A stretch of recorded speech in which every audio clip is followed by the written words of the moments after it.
Hello बच्चों, स्वागत है आपका हमारे चैनल हिंदी स्टडी में। हम यहाँ पर BA first year first semester Hindi का अध्याय 9वां पढ़ रहे हैं, जिसमें कि हम आज रीतिकालीन कवि यानी कि रीतिकाल के कवि बिहारी लाल जी के बारे में पढ़ेंगे।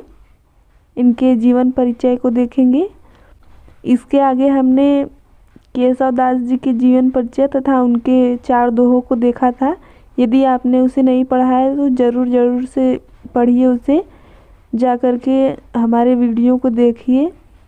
यदि आप नए हैं तो चैनल को सब्सक्राइब ज़रूर कर लीजिएगा और वीडियो को लाइक और शेयर कर दीजिए ताकि और भी बच्चे हमसे जुड़ सकें और जानकारी प्राप्त कर सकें। तो आइए देखते हैं। तो बिहारी लाल का जन्म 1603 ईस्वी में और संवत की बात करें तो 1660 विक्रम संवत में बताया था। और इसमें हमने आपको ये भी बताया था कि यदि ईस्वी दिया हुआ है यानी कि सन दिया हुआ है, संवत नहीं दिया हुआ है, तो आप इसमें 57 जोड़ करके विक्रम संवत को निकाल सकते हैं। और विक्रम संवत दिया है, सन नहीं दिया है, तो इसमें से आप माइनस कर करके यानी कि 57 माइनस करेंगे तो सन आपका निकल जाएगा। और इनका जन्म ग्वालियर राज बसुआ गोविंदपुर गांव में हुआ था।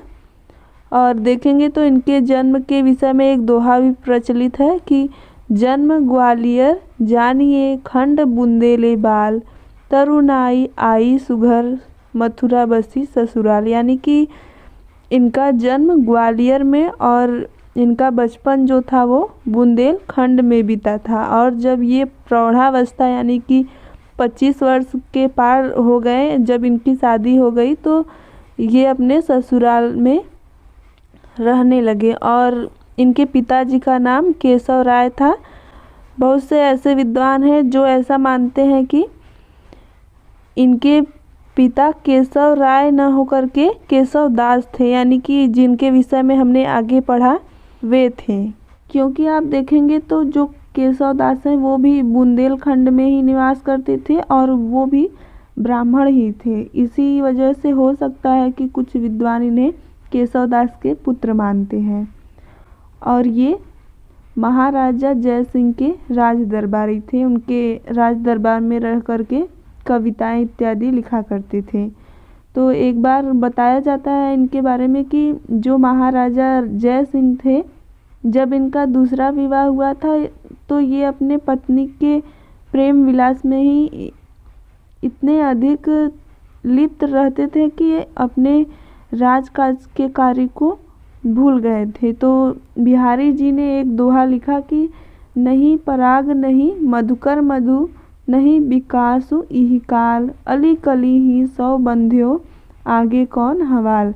ऐसा लिख करके वे राजा के पास भिजवा देते हैं। इसका कहने का तात्पर्य ये है कि उसमें बिहारी लिखते हैं कि जो उनकी रानी है वो एक कली के समान है और उसमें न ही पराग अभी विकसित हुआ है, न ही मधु यानी कि न ही अभी वो सुगंधित हुआ है, और उसका विकास भी अभी पूरी तरह से नहीं हुआ है। यानी कि जब आप किसी पुष्प के कली को देखेंगे, यानी जब वो ढूढ़ी रूप में रहता है तो वो उतना सुंदर नहीं लगता है, जब वो खिल जाता है तो बहुत ही सुंदर देखने में लगता है। उसी प्रकार से वे रानी की तुलना उस कली से करते हुए कहते हैं कि रानी तो अभी पूर्ण यौवनावस्था को भी प्राप्त नहीं हुई है, आगे कौन हवाल। यानी कि उस यदि वो पूर्ण यौवनावस्था को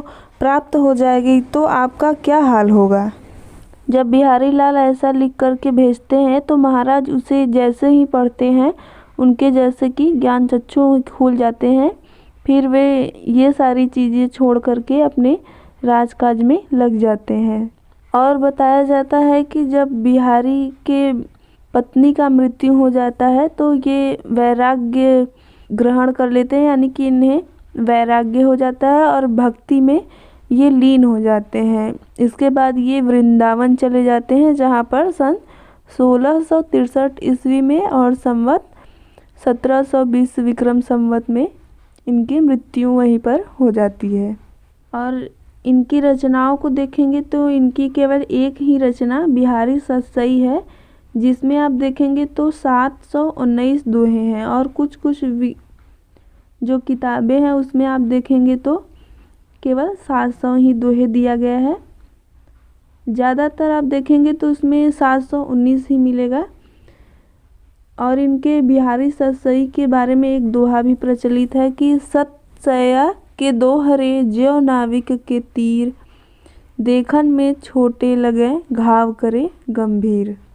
यानी कि जो बिहारी सतसई के दोहे हैं वे देखने में तो बहुत ही छोटे लगते हैं, लेकिन घाव करे गंभीर, यानी कि उनके जो अर्थ है वो काफ़ी गंभीर है, यानी कि बहुत ही प्रभाव डालने वाले हैं। अब आइए इनके काव्यगत विशेषताओं की बात कर लेते हैं। इसमें पहला है भावपक्षीय विशेषताएं, जिसमें कि आप देखेंगे पहला प्रकृति चित्रण है। यानी कि इन्होंने अपनी रचनाओं में प्रकृति का खूब प्रयोग किया है, जिसमें कि एक उदाहरण हमने यहाँ पर लिखा है, बैठी रही अति सघन बन बैठी सदन तन माह, देखी दोपहरी जेठ की छाँव चाहती छाह। यानी कि इसमें कबीरदास जी कहना चाहते हैं कि जब दोपहर में, यानी कि जेठ की दोपहर में अति गर्मी पड़ रही है तो उस समय बैठी रही जो, यानी कि छाया है, वह भी सघन वन में, यानी कि अत्यंत ही घने जंगलों में या फिर सदन घरों में दिखाई देती है, और कहीं छाया भी दिखाई नहीं देती है। और ऐसा लग रहा है जैसे कि जेठ की दोपहर में जो छाह है वह भी छाह चाहती छाह, यानी कि वो भी छाह चाह रही है, जैसे कि उसे भी गर्मी लग रही है, उसे भी लू लग रही है, इसलिए वो कहीं भी दिखाई नहीं दे रही है, केवल घने जंगलों में और घरों में ही दिखाई दे रही है। इसी प्रकार से आप इनकी रचनाओं में देखेंगे तो इन्होंने कृष्ण और राधा के भक्ति पर बल देते हुए अपनी रचना की है। इसमें आप देखेंगे तो बिहारी जी राधा की स्तुति करते हुए कहते हैं कि मेरी भव बाधा हरो राधा नागरी सोई, जातन की झाई परे श्याम हरित दुति होई। यानी कि वो राधा की स्तुति इसलिए करते हैं कि वो जानते हैं कि जो राधा है झाई, यानी कि उनकी परछाई मात्र से ही जो श्याम, यानी कि श्याम रंग वाले श्री कृष्ण हैं, वो हरित यानी कि हरे हो जाते हैं। यानी कि कोई भी बाधा हो, वो जब राधा जी के परछाई को देख लेते हैं, उसके परछाई मात्र से ही श्री कृष्ण अच्छे हो जाते हैं। तो इसलिए वो अपने रचना के समापन में राधा का स्तुति करते हैं।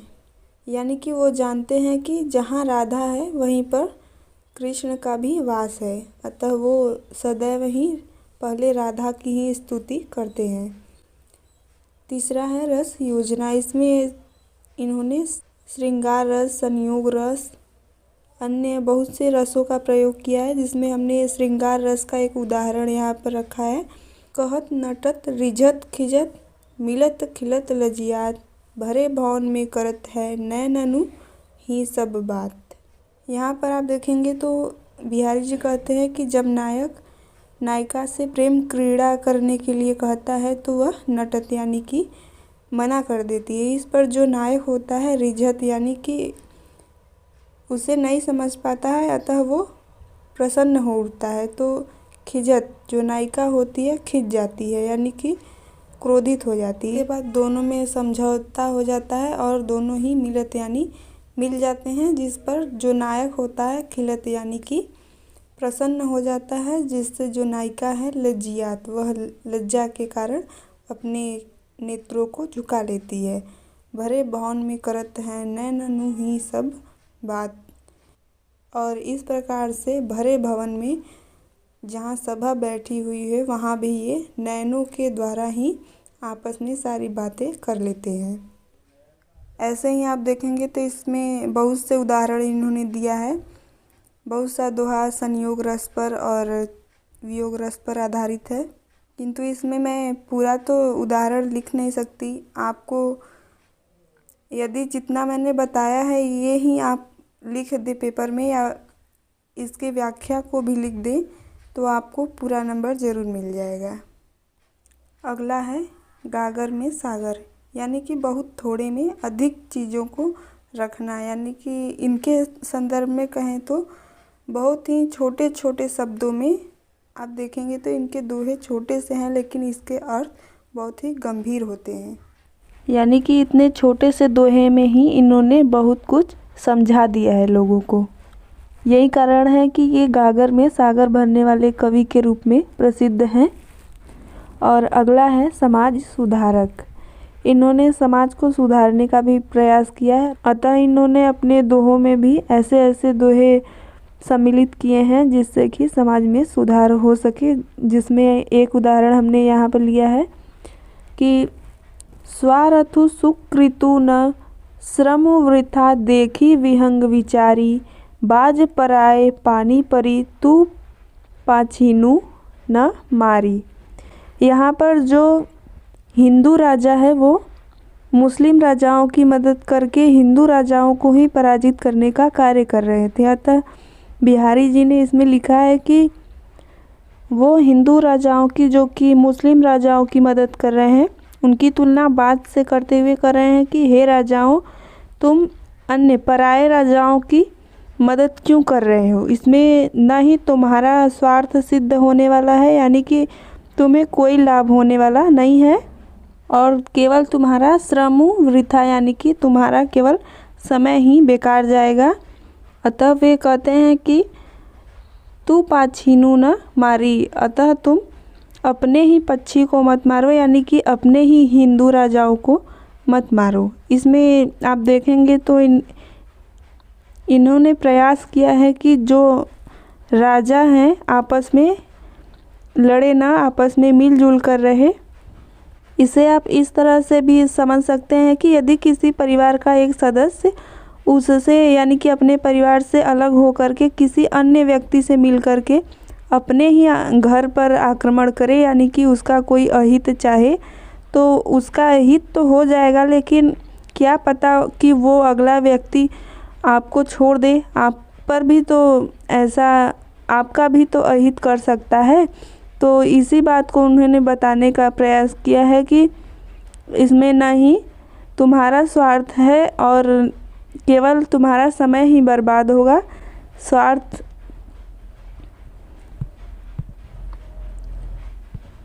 और लाभ तो केवल अगले वाले को ही होना है। इस प्रकार से इन्होंने समाज को सुधारने का प्रयास किया है। फिर अगला है कलापक्षीय विशेषताएं। इसमें आप देखेंगे तो इनकी भाषा ब्रज भाषा है और अलंकार में बहुत से अलंकारों का जैसे कि रूपक, अनुप्रास, अतिशयोक्ति इत्यादि अलंकारों का प्रयोग किया है। जिसमें कि एक उदाहरण भी मैंने यमक अलंकार का लिखा है कि इन्होंने लिखा है कि कनक कनक ते सौगुनी मादकता अधिकाय, या खाए बौरा जग वा पाए बौराय। यानी कि यहाँ पर कनक का अर्थ एक कनक का अर्थ स्वर्ण से यानी कि सोने से और एक कनक का अर्थ धतूरा से लगाते हुए कहा है कि एक कनक यानी कि सोने को पा करके आदमी जो होता है, व्यक्ति जो होता है वो बौरा जाता है यानी पगला जाता है, और एक कनक जो है धतूरा है उसे यदि व्यक्ति खा ले तो वह बौरा जाता है यानी पागल हो जाता है। और छंद की बात करें तो इन्होंने अपनी पूरी रचना में दोहे छंद का प्रयोग किया है और शैली मुक्तक शैली है। यदि हिंदी साहित्य में स्थान की बात करें तो आप देख ही रहे हैं कि इन्होंने इतने छोटे छोटे दोहों की रचना करके लोगों को सुधारने का कार्य किया है, सही मार्ग पर लाने का कार्य किया है और समाज को एक रहने का भी सीख दिया है इन्होंने। और जब इतने छोटे से दोहे से कोई सही मार्ग पर आ जाता है तो इससे बड़ी बात क्या हो सकती है। तो इसमें भी आप कह सकते हैं कि जो बिहारी लाल है उन्होंने हिंदी साहित्य में अपनी बहुत बड़ी भूमिका निभाई है और एक विख्यात कवि के रूप में हिंदी साहित्य में अपने आप को प्रतिष्ठित किया है। तो यहीं पर आपका ये बिहारी लाल का जीवन परिचय समाप्त होता है। यदि वीडियो अच्छा लगा हो तो लाइक, शेयर और सब्सक्राइब ज़रूर कर दीजिए बच्चों। Thank you.